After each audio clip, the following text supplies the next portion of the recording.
Today I fucked up by not researching my dream home's history before buying. This happened 6 months ago, but the financial pain is still very real. I found what I thought was the perfect house. Beautiful Victorian, great neighborhood, passed inspection with flying colors. I was so excited I put in an offer the same day and got it accepted. Fast forward 3 months after closing, and I'm getting letters from the city about unpermitted renovations. Turns out that gorgeous kitchen I fell in love with? Completely illegal. The previous owners had gutted it and rebuilt everything without permits. Now I'm looking at $25,000 to bring it up to code or potentially face liens on my property. But wait, it gets worse. Started digging deeper and found out there were multiple insurance events for water damage over the past decade that were never properly disclosed. My basement has been flooding on and off for years. They just got really good at hiding it. The real kicker? All of this information was available in public records. I just never thought to look for it. The inspection only covers current condition, not historical problems. Now I'm house poor and stressed out of my mind dealing with code enforcement and water damage remediation. Could have avoided all of this if I'd just done my homework before falling in love with the place. Too long did not read. Bought my dream Victorian without checking public records. Now stuck with $25,000 in code violations and hidden flooding issues that I could have avoided with proper research. Act quickly. Hiding things from the disclosure agreement is fraud. Talk to a lawyer immediately and take action. I bought a house and the previous owner did not disclose sewer line issues. I called someone to roto-rooter the main sewer line, and he said he'd been out there 5 times before because the drains kept getting backed up. Went into mediation. The prior owners paid to have the whole sewer line replaced. The seller has liability here. Speak with an attorney. Your realtor fucked you. Catching things like this is how they claim to justify their absurd fees. Also look at your title insurance. May be applicable. Those should have been disclosed, so start looking for an attorney. The real kicker? All of this information was available in public records.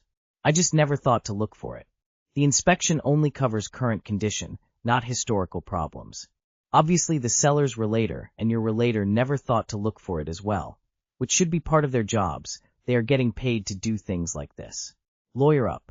A bunch of people who got paid sizable sums of money due to the sale of this house didn't do their due diligence and intentionally hid faults which would have probably influenced your decision.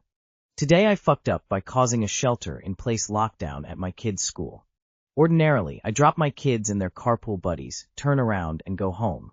Yesterday, because I had to take my oldest to the doctor at 11:30, I decided to bring my computer, my tea, and some snacks, and work in the car for a while instead of driving back across town to go home, back to the school, and then back to the other side of town to go to the doctor, and then back across town to return them to school, and then finally go home, crossing town once more.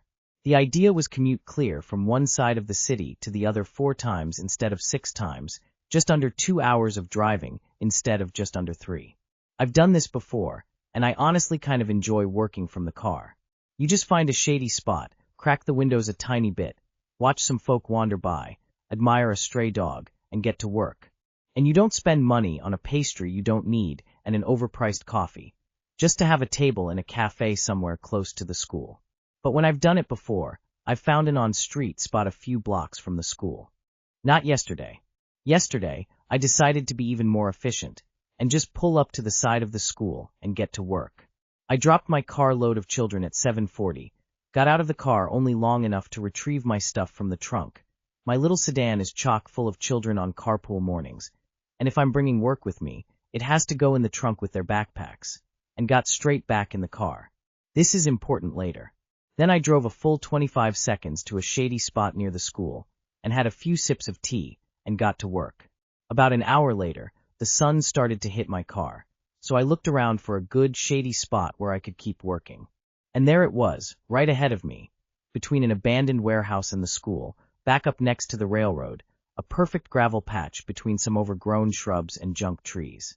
So I pull the car up there, turn around so I'm facing out and closer to the shrubs/trees for better shade, take a few minutes to observe the school from this angle. Had never been back there before. Contemplate a big patch of invasive tree of heaven that they need to kill, and get back to work. About an hour later, I'm typing away when my phone starts to blow up. It's all the parents in our carpool group. Someone's kid has been texting them that all the kids are sheltering in place, and they're terrified. So I pipe up. I'm right next to the school. I haven't heard any sirens or anything, so I'll just go check it out and get back to you.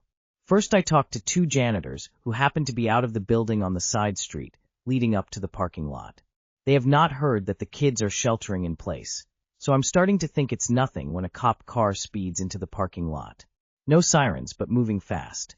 So I follow them into the lot, and wait about 100–150 feet back, while someone from the school, a woman I do not recognize, comes out to talk to them. She looks like she's gesturing in my direction, but I don't think anything of it.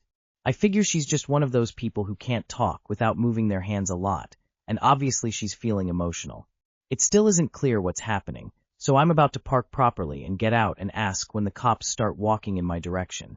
Stacked and tattooed cop comes right up to my window while patchy beard cop keeps his distance, but stays close, his thumbs hooked in the armholes of his bulletproof vest.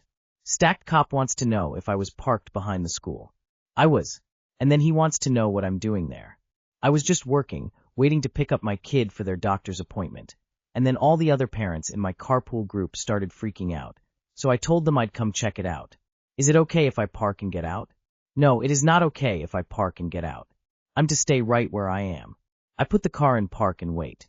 He walks back to the school representative lady, and patchy beard cop comes a little closer to keep an eye on me.